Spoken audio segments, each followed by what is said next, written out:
Olá, muito boa tarde. Novamente aqui no nosso último contato, nessa aula da pós, uma ideia de uma síntese para instigar vocês a respeito de dois casos da Corte Interamericana de Direitos Humanos, em que o Brasil recebeu a sentença da Corte, né?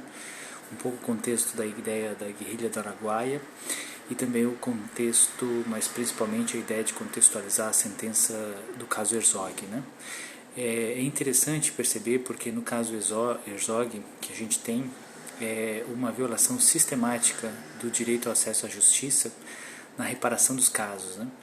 E é interessante perceber que essa narrativa ela acompanha muito a discussão da lei da anistia, né? Então, no caso Herzog, vocês vão perceber ali no preâmbulo, na parte introdutória, onde descreve os fatos que levaram à denúncia à comissão e da comissão à denúncia à corte.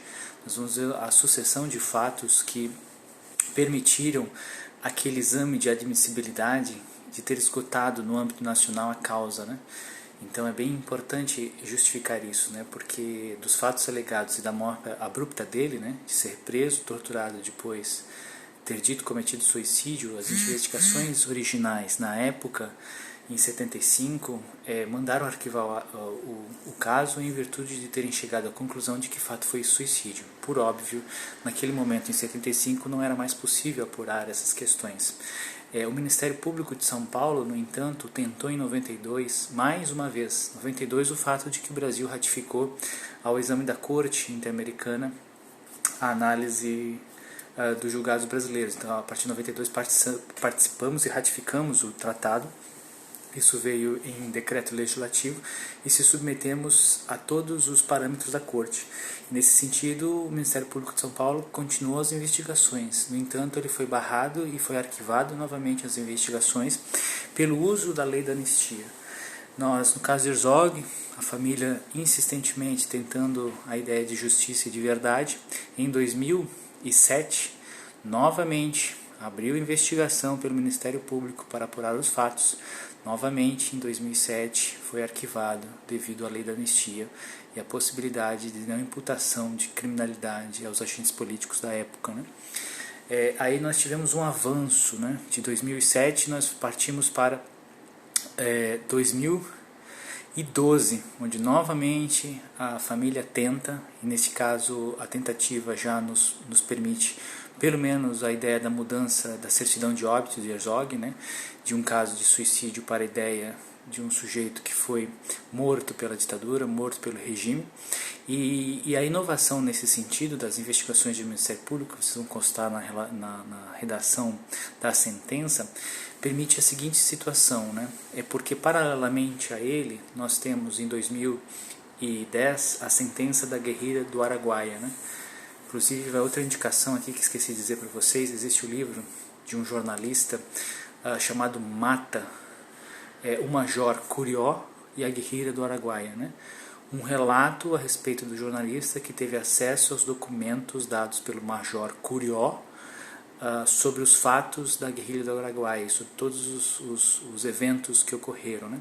O Major Curió foi intimado a depor na Comissão da Verdade. No entanto, naquele período alegou doença e por atestado médico não foi, né? No entanto, tivemos recentemente, essa semana, o encontro dele com o presidente da República, né? Fatos notórios esses que precisam ser evidenciados, né? Mas eu continuo aqui a nossa discussão para demonstrar que em 2010, com a sentença do caso do Araguaia, né, que fez com que reparece os 41 mortos executados políticos do Estado, né, como não só um crime praticado pelos agentes do Estado, mas um crime contra a humanidade, que viola drasticamente direitos humanos, porque não tiveram nenhum tipo de acesso, além do mais, nem a possibilidade do óbito, né. Isso permitiu que a Corte sentenciasse o Brasil e essa discussão na execução dessas políticas públicas da guerrilha do Araguaia fez com que surgisse uma ação ao Supremo Tribunal Federal que discutisse. Essa ação foi proposta pela OAB para discutir a ideia da constitucionalidade da lei da anistia, porque nós temos aqui a sistemática negativa das investigações do caso Herzog em função da lei da anistia e a provocação da OAB ao afirmar que esta lei impede as investigações dos crimes que são contrários à ideia de direitos humanos, né? No entanto, o Supremo Tribunal Federal, numa decisão muito apertada, votou pela constitucionalidade e validade, Portanto, isso impediria a ideia do caso do Herzog. Esse impedimento, por mais essa sentença, foi dado pela Corte Interamericana de Direitos Humanos, e a Corte havia dito que não pode se utilizar como impedimento para as investigações de apurar graves violações de direitos humanos uma lei interna, né? Então usou vários recursos internacionais, várias decisões internacionais, de que a chamada lei de autoanistia, isto é, uma lei que isenta de responsabilidade dos agentes políticos praticados e promulgada na própria ideia do regime, não vale. É uma autoanistia, né? Então eu não posso, como agente do Estado, cometer crimes e depois eu mesmo, antes do fim do regime ditatorial, editar uma lei que beneficie e que me exclua de qualquer responsabilidade. Então, através disso, foi permitido na sentença do Herzog que não se aplique a lei da anistia, justamente porque são crimes imprescritíveis e crimes de violação de direitos humanos, e não pode existir uma norma interna que proíba esse tipo de investigação, por esses dois motivos. E a partir da sentença do Herzog, que é essa que nós estamos estudando, você vai ter a possibilidade de sim começar novamente um processo via Ministério Público Federal para apurar os crimes que violam drasticamente os direitos humanos. A partir disso e do caso Herzog, nós tivemos a experiência na justiça brasileira da possibilidade de investigar crimes contra os direitos humanos ocorridos num período militar, e que agora podem ser afastados da ideia de uma tentativa de arquivamento por parte da lei da anistia, justamente porque são crimes imprescritíveis e crimes absolutamente que violam direitos humanos, né? Essa é a grande discussão, porque isso reabre vários outros casos, né?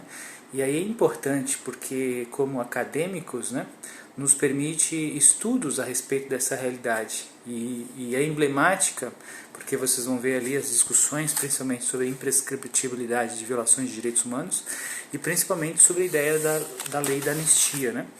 Então aqui até contextualizando para vocês, na página 23 já coloca os fatos provados, né? E traz a sentença da Guerrilha do Araguaia, o impedimento, as várias possibilidades de arquivamento que teve as investigações do caso Herzog, e a possibilidade através da sentença de poderem fazer cumprir a ideia do direito à verdade, o direito à memória e a reparação dos danos da família com relação ao histórico do Herzog. E isso vai abrir precedente para que ocorra outras situações em que agentes do Estado cometeram graves violações de direitos humanos, né? Por isso que ela vai ser sempre bem paradigmática, né? Porque ela supera a discussão que na sentença da Guerrilha do Araguaia tinha com relação à aplicação da lei da anistia no Brasil, né? Então a lei da anistia, a sentença do Araguaia deixou em xeque o ponto da anistia. Ela foi, na verdade, introduzida, não há um debate sobre a questão da jurisdição, são coisas absolutamente distintas, né? Mas só que o Brasil precisava verificar se é válido, dentro de um ordenamento jurídico, de um Estado democrático de direito, uma lei que possibilite anistiar, isto é, retirar a responsabilidade dos agentes que praticaram crimes, né? E quando a gente fala em anistiar, é muito importante, porque, veja, a ideia da lei da anistia, e ela concedeu no seu artigo 2º, tanto aos presos políticos quanto aos agentes do Estado, e os crimes conexos, né? Essa palavra dos crimes conexos é bastante complicada, também gera uma série de debates, né? O que é conexo aos crimes políticos, né? Seriam anistiados, né? E a grande pergunta é, bom, torturar é um crime conexo? Poderia o agente? Porque uma coisa é a investigação a respeito e a prisão de um possível preso político, assim, admitindo fortemente dentro do contexto ideológico do regime militar. Agora, jamais pode ser admitida a ideia de tortura, de espancamento, de mutilações e de mortes causadas pelo regime em função de crimes políticos. Isso são crimes bárbaros e que violam drasticamente a ideia do cenário dos direitos humanos. Portanto, é necessário superar essa questão da lei da anistia para justamente podermos ter um reencontro com o nosso passado e a partir dele gerar memória. E essa memória, na verdade, só nos fortalece enquanto regime democrático, né? Isso para além de qualquer outra coisa, né? Nós tivemos nos últimos 2 anos, uma abrupta pausa em todas as políticas públicas ligadas à anistia, à memória, aos presos políticos. Tivemos a interrupção drástica desse sentido. Estamos aqui, inclusive, atuando no sentido de manter uma certa história, né, porque os próprios arquivos ligados ao Ministério da Justiça, que tinham uma pasta exclusiva da anistia, e outros ligados ao Ministério dos Direitos Humanos, que tinha uma pasta que apurava a ideia da comissão, que apurava os anistiados e garantia aos anistiados a reparação, também foi drasticamente suspensa por esse atual governo. Portanto, uma ideia de bastante cautela nessas ações, e a ideia de reafirmarmos essa pauta que volta a justamente motivar os direitos humanos e a combatê-los, né? Aqui eu justamente apresento para vocês essa perspectiva para que a gente faça uma leitura e veja como é que funciona a processualística da corte e o quanto ela é didática no sentido de nos mostrarmos a aplicação efetiva dos direitos humanos, né? Me lembro aqui como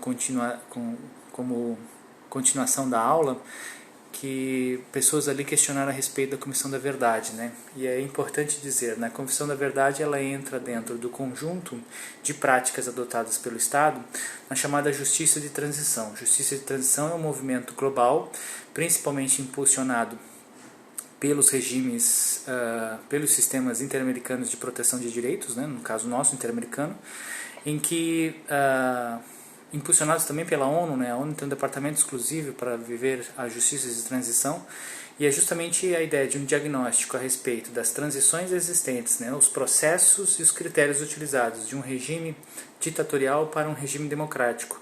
Como é que o regime democrático pode, de uma forma salutar, madura, reencontrar o seu passado e, neste passado, ter um critério de justiça a respeito da punição dos agentes que praticaram graves violações de direitos humanos, né? Então essa política existente ela foi uma consequência de uma ordem constitucional de 88, e ela veio nos governos democráticos sendo aos poucos implementada. Então nós tivemos primeiro a ideia do reconhecimento dos presos políticos pelo governo do FHC. O FHC também criou o Ministério dos Direitos Humanos. Essa prática veio crescendo até chegarmos à ideia da chamada Comissão da Verdade, que instituiu uma investigação sobre o próprio passado do Brasil para justamente fazer um levantamento de todas as informações coletadas por grupos, por sociedade civil, por universidades, por paróquias, por igrejas, do que o regime militar não permitiu na época divulgar, entre eles o desaparecimento de corpos, a versão das histórias, a ideia dos suicídios, os vários contextos em que a ditadura militar supriu a ideia de informação. Então a ideia de uma comissão e de criar no Estado uma comissão da verdade é que possa reunir essas pessoas, reunir esses documentos, e isso servir como uma ideia de um histórico, de um patrimônio imaterial da República Brasileira, que dá um sentido e um olhar para o passado, né? E nós conseguimos 2 volumes desses documentos que nos retratam fielmente a construção dessa história. No entanto, a Comissão da Verdade constituída, ela se faz dentro de alguns parâmetros, né? Quais sejam, né? De que quem fosse chamado a depor na comissão, tanto a parte dos algozes da ditadura quanto a parte das vítimas, não sofressem a partir dos seus depoimentos nenhum tipo de investigação. Isso é dado uma carta branca para que o sujeito possa ter condições de dizer a verdade. E é nesse sentido que existe uma total deturpação a respeito do que seria essa comissão. Primeiro, ela é formada por 7 pessoas, essas 7 pessoas compõem um conselho, é absolutamente amplo e necessário que estejam ali neste conselho representantes dos mais diversos setores dos direitos humanos e que pudesse levar à frente essa investigação, né? Então, o que acontece, né? Muitos dos casos relatados, principalmente deste livro que corre pelo Brasil, chamado Verdades Reveladas, né? Cuja autoria se atribui ao Carlos Brilhante Ustra, né? General que foi responsável por uma série de cometimento de torturas, dizendo que ele, na Comissão da Verdade, não era uma comissão legítima porque não dava a ele o direito de defesa, que não dava a ele o direito de contrarresposta, que não dava a ele o direito de impor uma outra verdade, né? É importante dizer que não é este o propósito da comissão, não é uma disputa de narrativa, é uma disputa relacionada aos elementos fáticos apresentados à comissão. Então, obviamente, a chance que nós tivemos, e foi um dos depoimentos mais difíceis que ocorreram, né?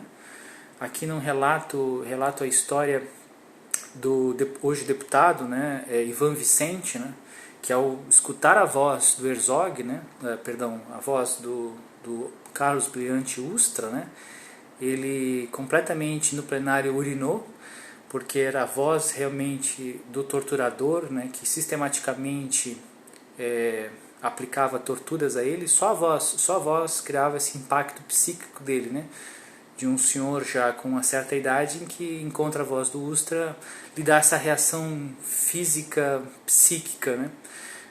Para demonstrar a ideia da barbaridade do fato, né? E é nesse sentido que ele teve o direito de dizer a sua versão.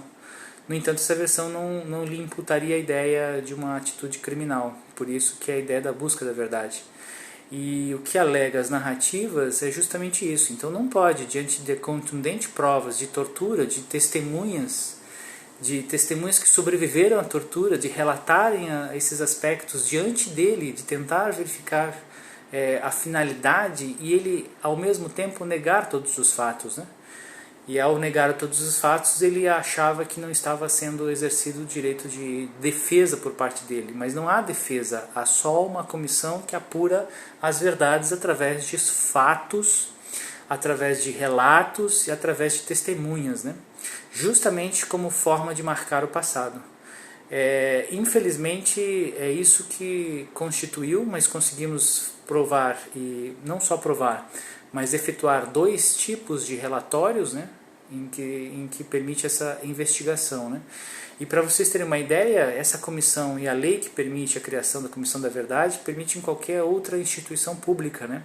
Me recordo aqui, inclusive, que sou parte, né, do Instituto de Memória e Direitos Humanos da UFSC, cujo objetivo é ter o patrimônio imaterial e o patrimônio material, né, dos documentos da Comissão da Verdade da UFSC, né? A UFSC também teve um processo bastante forte neste período, em que professores, inclusive, acusavam próprios colegas, né, de repressão, a ideia de censura a respeito da produção literária na UFSC no período do regime militar, e que isso foi apurado. Inclusive, um colega meu, chamado Rodrigo Sartotti, está fazendo o doutorado dele com base nesses documentos, né, da Comissão da Verdade da UFSC e dos fatos narrados na época em Florianópolis, né? Então a ideia é elucidar a história, principalmente para manter a memória coletiva viva e também para dar um acalento, principalmente às famílias que entram muitas vezes na justiça tão somente para ter o direito à verdade e os fatos de seus desaparecidos políticos, né? Nesse sentido que ganha essa importância crucial para o debate dos direitos humanos, né? E é nesse sentido que convoco vocês a uma leitura da sentença do Herzog, para que vocês literalmente vejam os fatos ali narrados, vejam como é a construção técnica, jurídica e também acadêmica, né? Porque a sentença não deixa de ter um quê acadêmico no sentido da linguagem, né? Então é algo que a gente vai precisar não só nos depararmos, mas ficarmos muito atentos às consequências disso no mundo de hoje, no período em que vivemos, né? Perfeitamente. Eu acho que seria isso. Eu vou organizar tudo isso no sistema, vou disponibilizar inclusive esse vídeo. Eu mais uma vez gostaria de agradecer essa oportunidade que tive com vocês. Eu sou entusiasta nas questões ligadas ao curso de RI, a esse tipo de pós. Eu acho que é uma pós um pouco diferente, não é tão instrumental a respeito no sentido de conhecimento, mas faz uma reflexão para além. Isso nos permite uma série de questões. Então, obrigado pelo contato nesse final de semana. Foi um enorme prazer. Eu fico à disposição de vocês. Podem sim mandar o WhatsApp, podem sim mandar o e-mail. para que a gente possa, da melhor possível, fazer os encaminhamentos necessários nessas temáticas, né? Um grande abraço, um bom final de semana e se cuidem, né? Valeu!